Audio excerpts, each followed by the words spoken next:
Peace, family. How you doing today? Today is just a short video. I'll be speaking about the the bees and the wasp. We all hear the stories about the birds and the bees and stuff like that, but today is about the bees and the wasp. All right. Now, there's two parts to it. The original story I'm going to tweak a little bit and turn it into two scenarios. Okay. So the bees and the wasp. A lot of youngsters, this is for the youngsters mostly, growing up, experiencing life and stuff like that. And, we have elders that pass on messages to the younger ones, words of wisdom, wise thoughts, wise speeches, wise conversations that the elders will pass on. And for us to learn, grow, and also pass on to the younger ones, stuff like that. So today, first scenario about the bees and the wasp, right? This is talking about copycat energy when it comes to people copying other people's work or try to steal other people's work and stuff like that and use it as their own, and, scenarios like this. So this first story is about that, all right? Now, first scenario. The bees go about their day, they collecting pollen, doing their thing, worker bees. They do their stuff, bring it back to home, and they make honey, right? So one day the wasp was watching out of jealousy. The wasp were like, what's wrong with these bees? Why can't I do what they do? Huh? I'm gonna copy them. So the wasp went up to the bee, and the wasp watched everything the bee does. Everything. Watch how they bring it back and how they collect the pollen and stuff like that, and they build a comb and stuff like that. And then the wasp eventually say, you know what? I know it. I'm done. I caught on to everything. I've seen their work. I've seen how they move. I've copied all their techniques and their style. And now we are gonna make it as wasp our own. So the wasp went out. Wasp did the same thing the bee did. Wasp copied everything the bee did, down to the T. And then the wasp went and they made the comb. And then after they made the comb, they realized, damn it, I can't make the honey. Why? Why they can't make the honey? They cannot make the honey because they're good at copying things, but it's not genuine. It's not coming from within. So they can never get to the honey. They can copy the honey, but they cannot make it. They do not know how to. And that's how the copycats, they live their lives. Guys, youngsters, whoever, don't be copycats.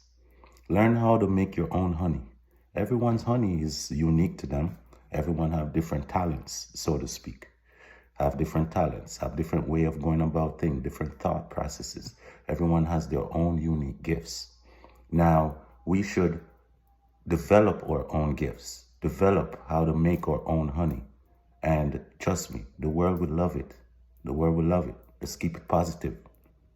Keep it positive and keep it genuine. Do not copy. I mean, we all learn from others. And at some point in time, we all copy some things from other people. But when we do that, it's to also learn. Okay, we want to learn how to do this and we do it, but make it coming from a good place. Make it genuine. Okay, if you have a talent in something, and you see someone else in the same field or same area doing it and doing it well and doing it great, right? Sometimes you might want to take a few pointers, but don't copy everything to the T. You have to be original. And originality is what creates wealth. Originality is what creates honey, not copy. So as youngsters, we should all put into consideration how to be original, how to be honest, and how to, whatever we do in terms of career or talents or gifts, comes from a good place or heart. Let it be genuine. Let it be unique to us. Let it be unique to you. Have some uniqueness to what you do. So there's nothing wrong with sometimes, copying here and there, taking a few pointers here and there. We all do that. We all learn from each other sometimes in that instances. However, like I said, be genuine. Be as genuine as possible and make sure it comes from a good place, a pure heart. Make that pure honey and shine and introduce it to the world. Okay? So that's one scenario.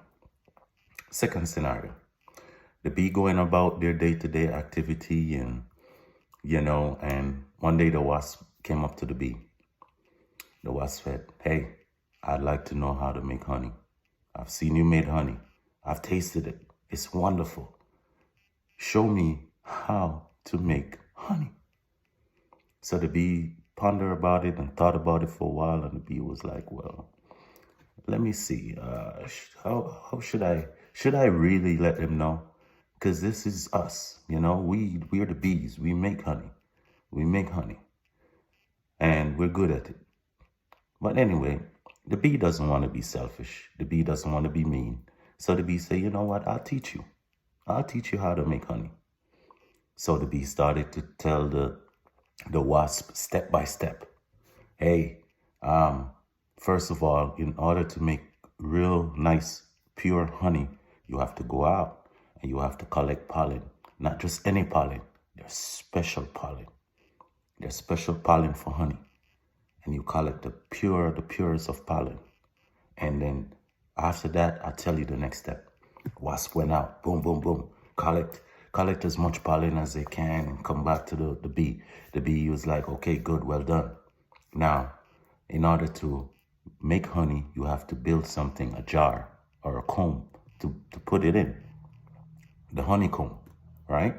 So the bee started to show the wasp now, okay, now after you collect the pollen, you store the pollen here. The pollen is going to be used for later, but let me show you how to make the comb. So the bee started to show the wasp how to make the honeycomb, how to make it and put it together, get all the ingredients. And, it got to be specific holes and a number of holes in certain parts and, down to the T, the blueprint of making honey. The wasp grabbed the blueprint. After a while, the wasp got impatient. Wasp said, I can't wait no more. It's taking too long. Wasp got impatient, grabbed the blueprint and run with it. Now, the wasp went out and the wasp went and the wasp did everything from the blueprint. But what wasn't in the blueprint is honey. You know why the honey wasn't in the blueprint? Because the honey was unique to the bee. The wasp needed to learn how to make their own. And the bee was going to tell them that you can't make what we make because that's unique to us. But we can show you how to make your own. Wasp didn't stick around for that. Wasp grabbed the blueprint and run with it. Say, yes, I took their blueprint. I know everything now. I know everything. I can build it. I can make honey. And that's why today, guys, you'll see the bee go out, make their honey, make their honeycomb, and make their honey in it. And you will see the wasp. They go out and they make only the comb, but they will never be able to make honey because they never learned that process. Don't be impatient. Stay and learn. Do not assume or think that you know everything. We all learning. Even now, I'm learning still. Throughout our lives, our entire lives, it's a learning process. And this is where we need to exercise patience at times. Sometimes we're teachers, sometimes we're learners or students. And it goes both ways. In life, we are teachers and students at the same time. But the key thing is, in this instance or scenario, is patience. Have patience. Do not assume that you know everything, and take the time to learn the process and learn it well and learn it in the right way. Okay? This is just a short story. My grandfather told me this when I was younger, and I decided that, hey, why not share the story to the world? It might help somebody out there. Someone that needed to learn that, look, patience sometimes is key. Learning is key, and don't think that you know everything. Okay? So that's my short scenario about the bees and the wasp. Take your time and learn. We all teach each other, show love, show patience, and let's grow together. Okay? This is my video for today. Short, and it has nothing to do with anything in particular. Show peace and love. Love you all. Peace. I'm out.